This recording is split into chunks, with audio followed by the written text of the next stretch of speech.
A 23-year-old Corozal resident who has been living in Ladyville was murdered around 12:30 p.m. on Sunday in the Salvapan area of Belmopan.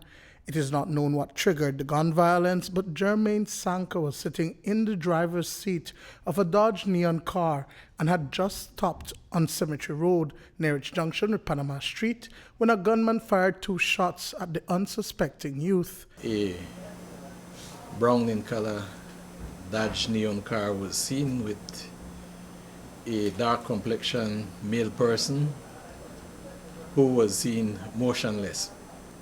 Upon closer examination of the scene, the person was seen with a gunshot type injury beside the left eye, which exited somewhere towards the back of his neck.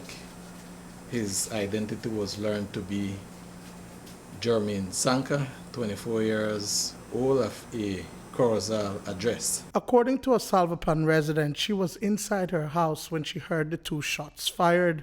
She got up to see the vehicle parked in front of her house. She later ran out to find Sanker bleeding profusely in the vehicle. The cops were called, but by then the driver was already dead. Yo estaba acostada aquí porque tenía fiebre. I was sleeping here because I had a fever. I looked through the window and saw that the vehicle was parked in the front. When I listened, I heard 2 loud bangs. Then I heard my son call for me. I got frightened and I opened the front door and asked him what happened. When I came out, my son said something happened to the man in the car.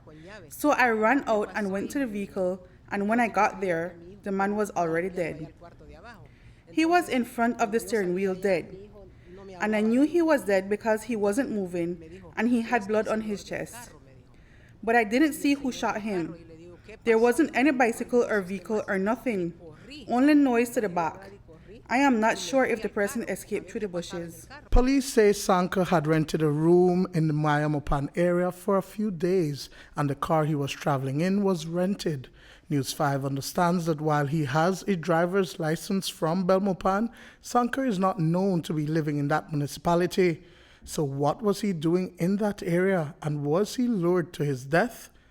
Following the shooting, a person of Hispanic descent was seen fleeing the scene through bushes along the canal in the area. Police believe that the person may have been trailing Sanker before carrying out the execution. Police have since interviewed one person and are in the process of following several leads in relation to this investigation. Sir, in regards to that shooting, is it believed that he was shot by somebody who was in the vehicle with him or somebody who came up to the vehicle? I believe it was somebody who came up to the vehicle because the investigation is showing that he had just exited the house and entered the vehicle when the incident occurred. And no one else was in the vehicle at the time of the incident. Duane, Moody for News 5.